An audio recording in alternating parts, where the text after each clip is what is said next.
And thank you, Elliot. And I am fighting, now it's a cough. I'm not contagious. I'm much better. But I'm going to try not to raise my voice too much. So if you need to come closer, please do. Thanks, Elliot, for thinking of me for this. When Elliot first asked me to do this, I was like, well, what really can I say? But the more I thought about it, the more things started popping into my head about things that I've learned over the last 5 years. Just trying to, improve and maintain and move forward with jiu-jitsu. And some of them I learned the hard way. Some of them I learned, much easier. But what I really got excited about was the ability to come in and share some of that with you. Most of you folks are just starting out, or, I've had several months in here. So what I want to do is give you a bunch of ideas and tips and things that have worked for me. And hopefully you'll walk away with some ideas that maybe you can apply and to hopefully make your journey through jiu-jitsu a little bit easier.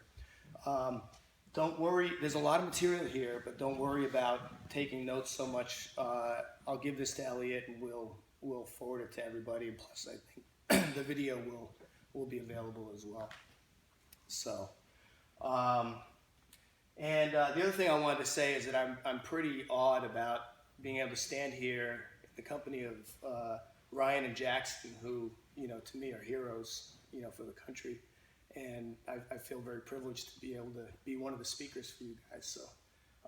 So I thought that was really cool.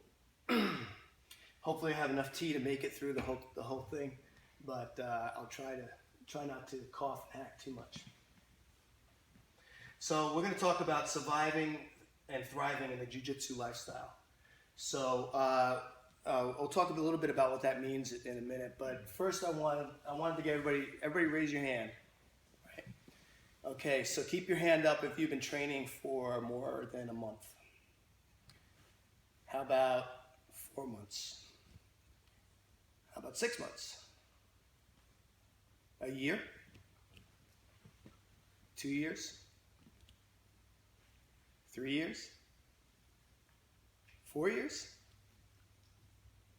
5 years? Now, I'm not going to go any further because all we got is black belts left. 5 years, all right.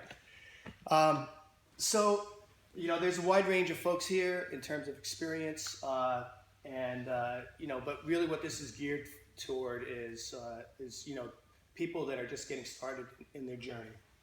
And a little bit more about my background. I'm 54 now, started at 49. It's kind of funny. I was at a fundraiser for our high school, and we won a 6-month membership for my son. Because he's a real good athlete. He's a soccer player, but he was a senior and he was too busy to do this. So it sat in our house for a year, and I was like, screw it, I'm going to try it. So I came down here, and within 30 seconds of the first training session, I was like, man, this is my home. I have a background, actually, high school wrestling. I didn't go beyond senior year, but wrestling was a big part of my life when I was young. And, even though it was like over 30 years, it like clicked. It just felt like a lot like, what I was used to in terms of, the types of things we're working on and things that I was interested in. So white belt for about 2 years, blue belt for about 2 years. This is pretty much exactly on the dot 1 year since I got my purple. All of it's been here, I've trained at a few other places, which we'll go into in a few minutes. First day, how many of you remember or have indelible memories of your first day of jiu-jitsu? I think it's pretty crazy coming in here. You don't know what to expect. Your senses are all like up. You're really kind of like, what am I getting myself into? Is this MMA? Perhaps you had other background, but I didn't. I remember I got paired up with another guy who was brand new too, and we were doing 30 seconds of grip fighting, standing up and grip fighting. And I did 2 rounds, and I had to sit down. I was like, oh my God, this is so hard. And then I recovered a little bit, and we went and got new partners, and I partnered with Todd back there, and I was like, oh, okay, I was actually felt like I was pretty successful against Todd, and I was like, okay, cool, he's a black belt, so I'm all right. But then little did I know that, for the next 5 years, he was actually just taking it easy on the new guy, and the next 5 years, he's pretty much manhandled me and tapped most of the times we've come together. But there's certain things that you just remember about your first day, and it's pretty cool that you're all still here, because it's just, I think, it's a experience that you need to really have a lot of mental discipline to overcome. So typically I'm in here 3 to 5 days, depending on what's going on. As Elliot said, I do tournaments. So tournaments, I really push it up a bit. There's recovery time. I haven't been in here in the last week or so because of my cold. I compete at Masters 5, which is pretty much almost the last division before they retire you. I think there's a Masters 6, but there's only a few people out there. At middleweight, about 3 to 5 tournaments a year. I think it's interesting to just talk about injuries. Everybody gets injuries in here. I've had a few. Some of them are pretty severe. Some of them not so much. But I think, part of the thing that I wanted to say about injuries is that, jiu-jitsu, surviving in jiu-jitsu is really about learning about yourself, learning about your body, how it recovers, also how you can anticipate and prevent injury as well. So we'll talk a little bit about that. And I'm a purple belt, 5 years, and my ears are just like they were when I was born. So that I think is, a source of pride for me. Now I know Elliot's kind of an agenda now. No, Good for you, Allan. So just what is the jiu-jitsu lifestyle, I think, the best way to sum it up is, applying jiu-jitsu techniques and benefits in other areas of your life. I feel like jiu-jitsu has made me pretty fit, and, in order to improve, you have to spend a certain amount of time in jiu-jitsu, but it makes you order your life a little bit and, prioritize. My relationship with other people has improved. I think because, I've got more confidence and I have less to prove. I'm less defensive. I'm more open. Problem solving and working under stress. Anybody that's been in Elliot's or Aaron's side control or neon belly knows how to work under stress. And, I think, it's actually pretty transferable to be able to just settle down, relax, solve the problem, try to get out and not panic. And, that's, with any problem that you have in life. Self-confidence and decision-making, we already talked about. But, it's not necessarily jiu-jitsu all day, every day. And you don't have to be the best in the class, and you don't have to be the best at the tournaments. It's a journey for you're competing against yourself, and you're trying to learn and evolve. But jiu-jitsu is an important part of your life, and you factor it in with the other important things in your life. So a little bit more on that. We all have a frame of reference. How do we conduct our lives? How do we work? Incorporating jiu-jitsu into that frame of reference helps me, because I can make better choices, I can be more effective, and I can achieve more of my goals because I'm using those techniques that I learned here for problem solving, for prioritizing, and for discipline. Just as, as in training, as in the rest of our lives, we have to do things we don't want to do. And, I think before jiu-jitsu, I'd probably just push those down the road a little bit. But sometimes I realize I can't do that, and I really have to address them. So I break it down, and just like I would go through a hard practice, I just go step through it and try to problem solve and get to my goal. And then, the other thing is I didn't say, hey, I didn't wake up one day and say, hey, I want to achieve the jiu-jitsu lifestyle.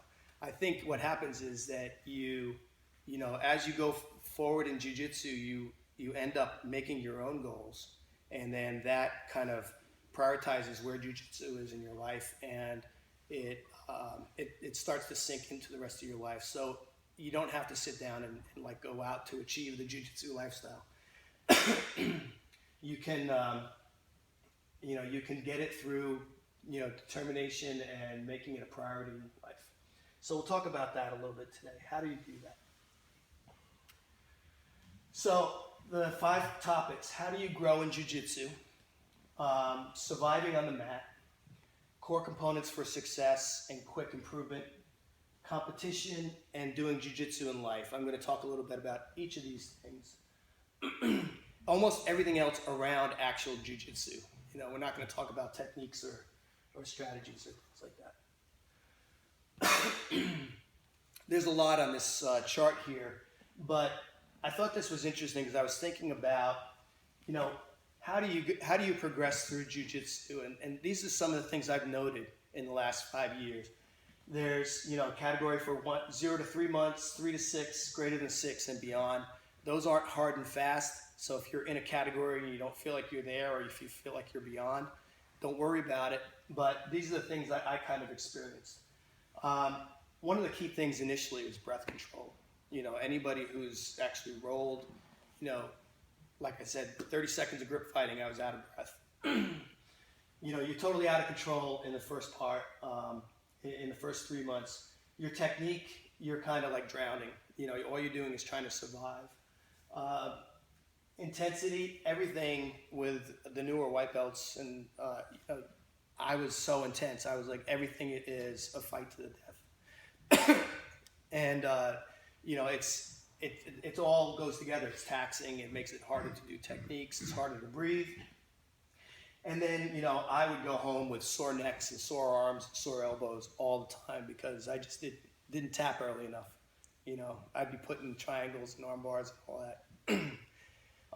When I started, we had the competition class and we had the drilling class, but Elliot was more flexible about, the process of getting into competition class. So I was in competition class. Many times I was the only white belt there amongst the higher belts. So I would be getting my butt kicked regularly. But I learned to tap earlier and saved my neck from being sore.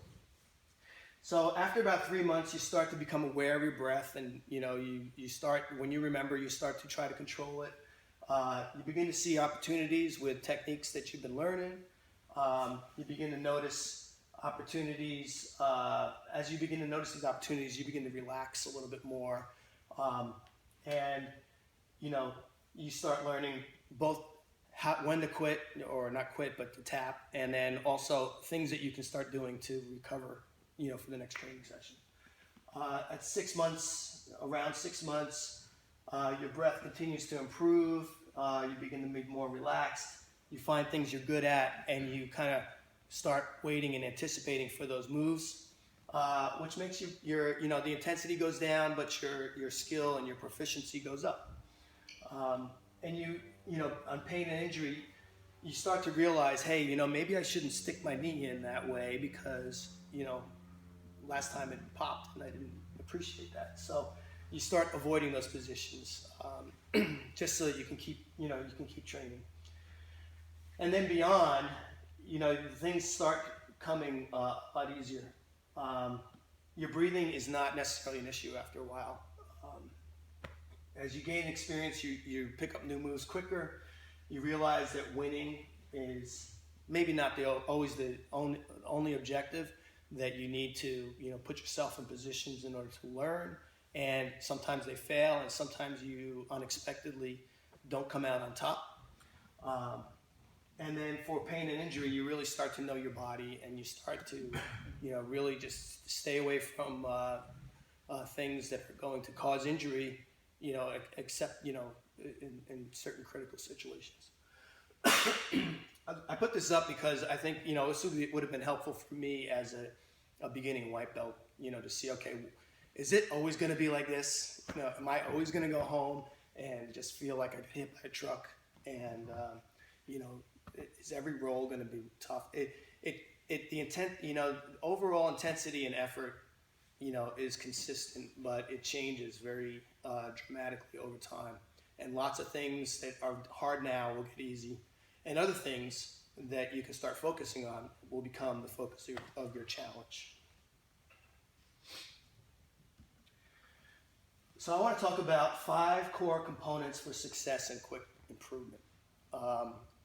And these are, we'll go through each one, but the most important thing, I think, is actually sleep. Without proper sleep, I know that my discipline goes down, I start eating like crap, my jiu-jitsu sucks, and it's very hard even to sometimes come to class. But getting a decent amount of sleep is sort of the foundation that everything else is built on, in my opinion. We have competition class at night, and I go home, and I fall asleep fine. But if I don't take care of myself, I'll be up at 3 o'clock because I'm sore or my metabolism is just running. And that's just a fact of life. I think you can do things to help. I do a lot of stretching before I go to bed. Take melatonin or some Advil PM if it was particularly tough. I use ibuprofen or turmeric. Turmeric is arguably just as good as ibuprofen for swelling and pain management. And then, sometimes I'm like, well, okay, I know tomorrow night I'm going to do competition. I'm probably not going to sleep well. I'm going to make sure I get a good night's sleep tonight so that one night's not going to kill me. And sometimes, try taking a nap before your class. Don't nap more than 20 minutes, because then you'll come in tired. But sometimes a short nap really helps, reset you for training. Nutrition is very important. Eating well affects your performance, so does eating poorly. Key things I find are just essential nutrients, carbs, and protein, and hydration, of course. Best place to get all this is good food. I try to really focus on protein, which is primarily chicken, pork, or beef, or fish, and then vegetables. Fruit, while it's really tasty, I get enough fruit just because I like it, but I try not to overdo it. There's a lot of sugar in fruit. And then stay away from things like, baked potatoes and rice. Those have a lot of starches that kind of, drag your metabolism down. There's certain times that, it's good to eat those, maybe say before a tournament. But in general, I try to stay away from them and I get, better energy. What else do we have? Minimizing sugar and alcohol. Those are a constant fight for me. I like my beer and I like my chocolate chip cookies. And then during the day I go for like more frequent meals, smaller. Like I have a bag of beef jerky, to get my protein at work. So I'll just eat that, or I'll have maybe a protein shake, to get me through the mid morning or whatever. And then I've tried a lot of different supplements. I can't say anything's really been a game changer for me, but I'd say vitamin D. I mean, even if you're not doing jiu-jitsu, I think you need to have vitamin D. We don't get out enough in the sun unless you work outside. So a lot of us are walking around with, low vitamin D. And vitamin D is really good for recovery and bone density and energy. And then branched chain amino acids and creatine. I always take that. I take the branched chain amino acids for recovery. After tough rolls, you're tearing a lot of muscle and stuff. And then creatine, it's really not that controversial anymore, but it's something that hydrates your muscle cells and it allows you to be more explosive when you're working. So it's a little bit more for performance and recovery, but it's something that I do like before, for several weeks before tournament. Third thing is mobility. This is very important. You need to be agile. You need to be able to move around. You need to be able to balance your body in lots of awkward positions. So this is something I work on. As one of the things that I do on the side is, some of you may have seen me in here with a balance ball or working on the dummy, doing a knee on belly, moving back and forth. Some of the drills that you guys have learned in here, you could certainly do by yourself. practicing, the movements to go from side control into arm bar or switching sides on the dummy. The balance ball is really good because it's almost like you're in a grappling match with somebody who's just constantly off balance. And I'll kneel on it and I'll try to get, put my feet up on it, and then I'll go from kneeling to, sort of, modified boat position, and then back again. And if you do that for 20 minutes, you're going to feel like you rolled with somebody. Very good work. Without mobility, it's very hard. It's much harder to pick up new moves. It's much harder when you get in these awkward scramble positions to recover and to win it. But getting mobility, especially as you get older, keeping the mobility up is the key to success. So, Gymnastica Natural is something you might want to look into. There's links on the web that it's all about body weight and body movement. And then also, there's another video out there. Look up Jeff Glover and Stability Ball, and he's done some great work with ideas and suggestions on how to use the stability ball. Number 4 is stretching and rolling. Very key. Something I try to do every day. Rolling is not the rolling with somebody else. It's rolling with the foam rollers. It really helps increase your mobility and your flexibility. It gets the lactic acid out of your muscles to make you less sore.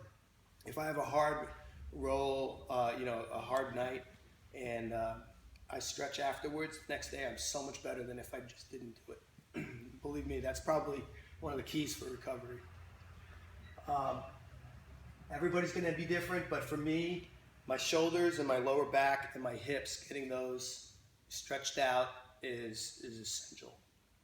It also helps prevent injury next time you come back, too.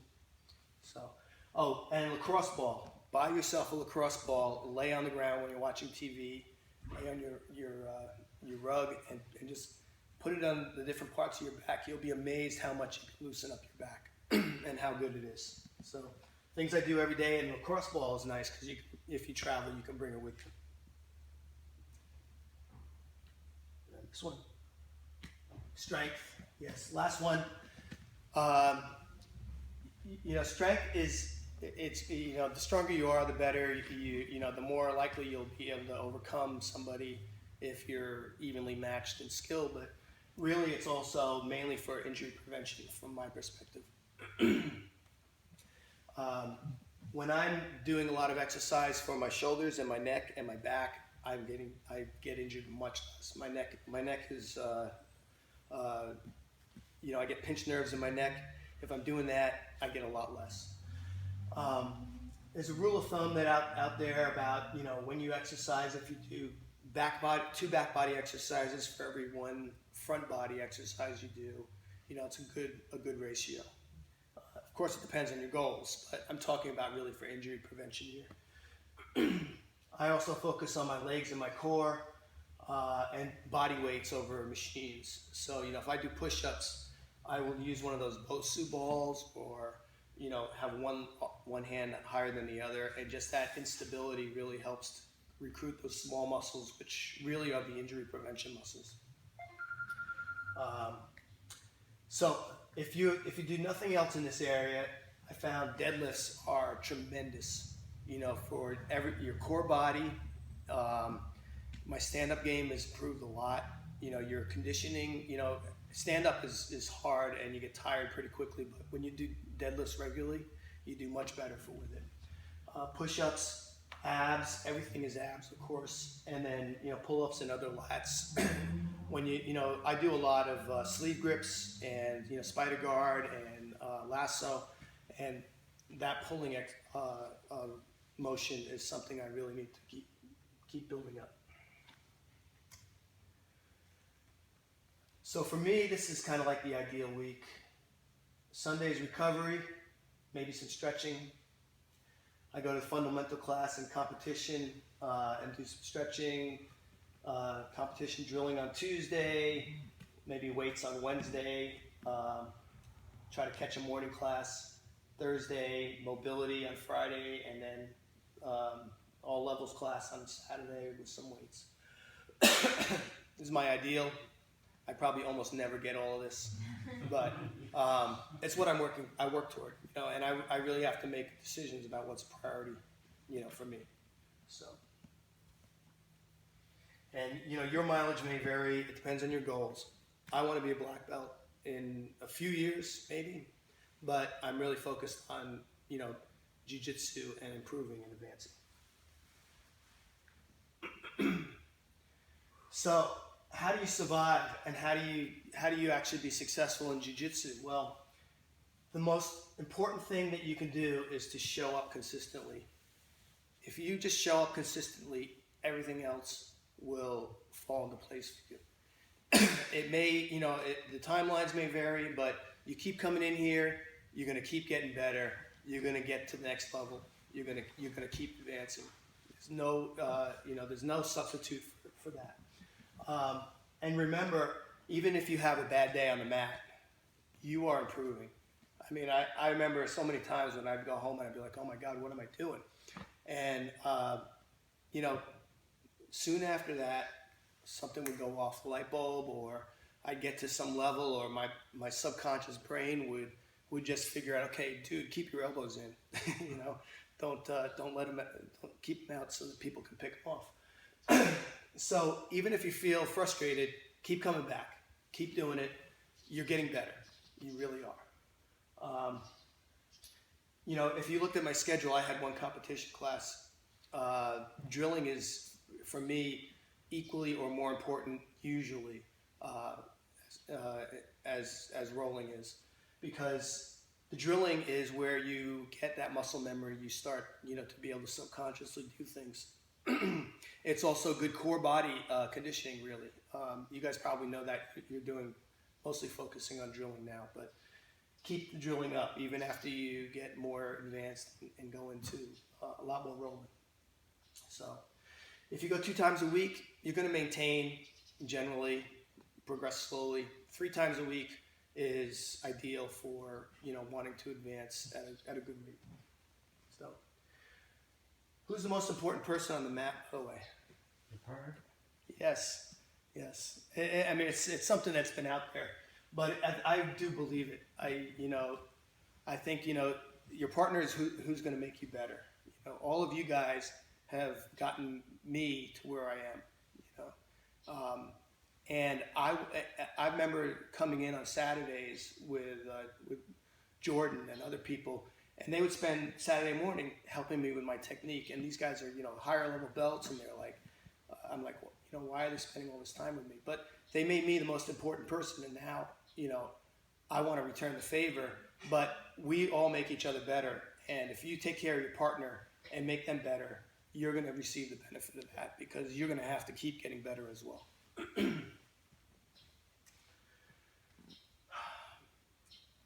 So it has to be your jiu-jitsu, right? We go through moves every week, and I think what you need to do is find your style. That will happen over time. You'll gravitate to certain things that you do well. What I've done for a long time is, regardless of what we're working on in class, I'll pick a move and work on it. Lasso guard. I work on it for 6 weeks. Whether we're drilling it, whether we're practicing it in class or not, when we roll, I'll throw it out there, see what happens, keep improving. Work it with people that are about the same as you, or if you feel like you're more skilled than them, work it on them first, and then start going up and seeing at what point you start getting stuck or beat on those moves. Tap early, tap often, goes without saying. This was interesting. Manage your expectations and definition of success. The Gracie brothers have this, I don't think they invented it, but it's called the Boyd belts. And it's a rule of thumb. It's a little bit controversial, but I think the idea is good. So if I go against somebody that's 20 pounds heavier than me, that's a purple belt, it's almost like I'm going against a brown belt. If I go against somebody who's 10 years younger than me, that's the same weight as me and maybe a purple belt, it's almost like I'm going against a brown belt. So it's not a hard and fast rule, but the point is some people are, you're just not going to have an equal match because of certain factors. And change your game. It's like, okay, well, I'm going to go against this guy. I know he's really strong. He's really good. I am not going to let him pass my guard. And just focus on that. Don't try to beat him. Just say, okay, I'm going to keep him, from passing my guard for the next, 2 minutes. And if you do that, that's successful. And, maybe that's your definition of success for that particular round. So it doesn't always have to be a win for you. You can define your own goals, and it's good to define those little goals in order to keep improving. Same thing when you go against somebody who that you can handle pretty well. You say, okay, well, maybe I'll just work on taking the back or work from mount. Those are positions for me that are hard. So you put yourself into more difficult positions so you start learning skills that you're not comfortable with.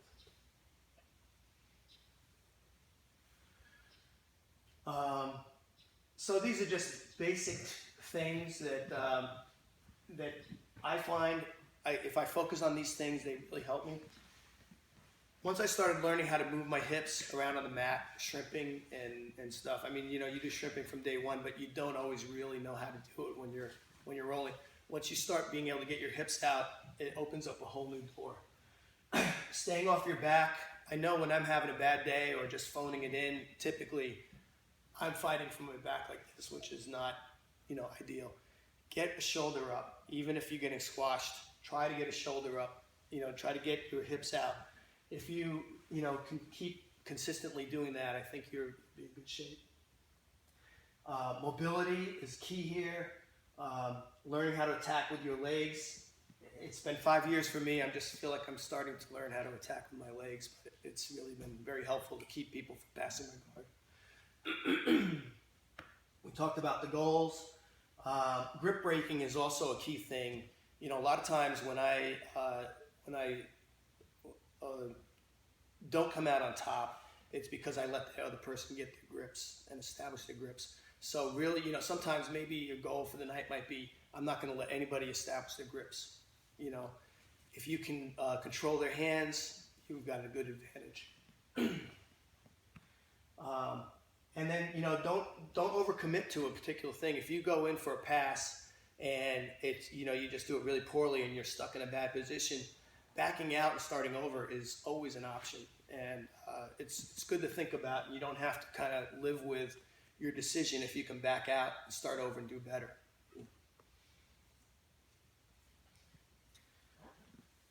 Rolling at other gyms. I travel a lot for work. I'm a consultant, so I get around a bit. It's really fun to go to other gyms. And, I know it might feel like it's the same as the first day you walked in here, but jiu-jitsu is a family. If I have a t-shirt on that has jiu-jitsu and I'm in a store and somebody else has one, everybody's just, hey, where do you train? Oh, what do you do? Oh, I was at that tournament, whatever. Same thing with academies and going to other places to train. These are some of the key places that I've trained before. Renzo Gracie was really interesting. I was in New York for a conference and I picked Renzo Gracie. Of course, I knew who, the club, but I didn't really know who trained there. And so I walk in and there's Anthony Bourdain. There's Gary Tonin. There's Eddie Cummins. The guy who taught us was Danaher, who's, the Danaher Death Squad, which is so popular.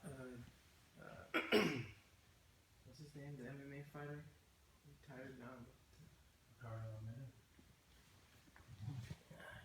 With the lighter weight? PJ Penn? GSP? Yeah, he's trained there. He's trained. He trains there too, but I didn't see him. And there were about 5 black belts out there also, and I'm sure that you guys would know who they were, but I didn't. But just that I didn't expect that, and all of a sudden I'm there. Same thing with some of the other places. I've trained at North Shore Jiu Jitsu in Honolulu, in Hawaii, Oahu. Mike Fowler, he's legendary in terms of earlier in jiu-jitsu, he was one of the first Americans to really be successful in jiu-jitsu tournaments. Paragon is a place I go a lot because I go to Santa Barbara a lot. Frangina Miller, he's also very well known. He's usually winning the Masters divisions, and he's got 3 or 4 schools. He's one of the old school guys. Easton BJJ in Boulder. Amal Easton is another early, very successful player. That place is probably the most like this place that I've been. And, you know, you guys really need to appreciate what you have here because it's very friendly. We do a lot of a variety of things that most other places don't do. You know, we're much more prepared for tournaments and for, you know, moving up in our skill levels. Some of these places, they're all, I like going to all of them, but some of them are like, okay, here's the drill, do that for a half hour, turn the clock on, you know, you guys go over your 6-minute rounds, I'm going to get a cup of coffee, you know. So it's not quite the same. If you go, you know, email or phone, say, hey, I'm in town, I want to drop in, can I do that? What do I need to know? What's the cost? Some places are free. You know, always go in and say, you know, hey, how you doing to the instructor? Thanks, you know, for letting me come and train today. And I roll easy. You know, I'm a north-south guy. If I get a guy in a north-south choke, I'm not going to sit there and just crush his neck. I'm going to let him up and go back and do something else. And then I've learned a lot of new stuff and made some friends in these places. So I encourage you to try. And you'll be surprised how much you can, you know, how competitive you are against people that are similar skill sets. So I also think competition is cool. It may not be for everybody, but you should try it, especially if you're, you know, serious about jiu-jitsu. You should go out and at least try one. The biggest thing about competition is it's really against yourself. I mean, for the 5 minutes or 6 minutes you're out there, of course you're competing against somebody, but the whole time leading up to it, you know, you've got this dialogue in your head that you've got to get over. You know, it's like, holy crap, I signed up for this tournament. What's going to happen? You know, you have a bad day on the mat, like, oh man, I shouldn't go be at this tournament. I'm going to suck. You know, and you have to figure out, okay, how do I get myself in the right frame of mind to go out and be competitive? And you have to learn to trust your jiu-jitsu and, you know, say, hey, you know, I trained really hard for this. My jiu-jitsu skills are good. I know I can go out there and be competitive. And sometimes you go out there and you have a great match and you still lose. I personally take that as, you know, somewhat of a victory because I've done everything I can to try to achieve my goal. But it's really a great way, and these techniques that you have to go through to prep for it are great things that you can transfer to other parts of your life when you have difficult times. The other thing about getting ready for a competition that really focuses you, and I think you advance in the last, you know, 6 to 8 weeks before a tournament much more than you do any time prior to that. So it's extremely good. Best part is acai bowls. If you haven't ever tried one, you go to a tournament. They're going to be at every single tournament you're at. I think they actually have them in the town center up there. They have them at Nugget too? Okay. So really that's the reason to go to the tournament, is to have acai. So jiu-jitsu in real life, you know, how does this translate to other areas of your life? You know, I feel like I'm pretty fit. You know, before jiu-jitsu, I could still remember just, you know, simple act of getting out of the car. It's like, oh my God, you know, you feel, you know, it feels difficult. But I move around a lot easier now, a lot better than a lot of my counterparts, same age group. I've got more confidence because I really want jiu-jitsu to be part of my life, and I've got other priorities. I'm really purposeful with my time, prioritize. I'm less stressed, probably mostly because I get to try to choke people or survive being choked on a regular basis. And I feel like I have a lot less to prove. So, you know, like at work, I remember, you know, over the years, you feel like, okay, well, that person is, you know, kind of threatening me, not directly, but in a competitive way. You know, I don't want that person to be perceived as doing better than me. You know, I need to be asserting myself because I need people to know that I'm the best at this. I don't feel like I need to do that anymore. And the surprising result is that I think more people respect what I do now because I'm like, you know, hey, this is what I know, this is what I do, these are my recommendations. You know, I'm very happy to help you with it. If you want to go a different route or with somebody else, I just let it go. I don't take it home with me and dwell on it. It makes me more effective and it makes me better at doing those things. So, I travel a lot, I meet clients, I have staff to manage, I do a lot of presentations. You know, sometimes we're competing for millions of dollars worth of work, and, you know, I have to be up there and convincing, you know, the committee to pick us. A lot of the same things I go through before a tournament, I now go through before those types of interviews. You know, mentally, I don't sit down and stretch and warm up, get a sweat going, but but I do. You know, I do go through mentally the same thing. Okay, here's my game plan. I'm confident that I've got the skills to do this. This is what I'm going to do. I go in, I look everybody in the eye, I shake their hand.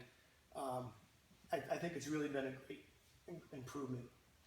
And setting expectations as well, because I've got, you know, multiple competing things just like everybody else does. I try to make realistic expectations and then not beat myself up too bad if it doesn't work, because there's many things that happen in life. And probably most of you, my kids are out of school, so I'm fortunate enough to be able to take that off my list of time investments. But most of you I know have little kids, and it's a lot harder for you to manage your schedules and commitments because kids don't care about schedules, you know. So, but set expectations, let things go, but try to be in here consistently. So, and last thing, repping BJJ in life. You know, I think it's kind of funny. You guys probably have the same kind of thing if you say you do BJJ, Jiu Jitsu. People really don't know what that means. Everybody thinks it's something different. I try to not be apologetic if I come in with a black eye or whatever, because of a hard roll or whatever. And I just, you know, put it out there. Hey, you know, this is something I do, and it's a lot of fun, and you should try it. But I just kind of leave it at that. You know, for a while there, I just felt really kind of awkward, you know, because most people don't go around, you know, for 4 to 8 hours a week getting into fights and, you know, getting choked out or trying to choke people. But it's, you know, it's just something that, you know, you just have to learn to come to terms with. I'm not explaining that very well, but it's just something that is part of your life right now. So that's about it. Any questions? Oh, here's some good links. I'm going to send this around. Some of the mobility things and stability ball and solo drills that I was talking about. These are good links that I found that you know, you might want to explore yourself if you're interested in doing some of this side work outside of BJJ. So.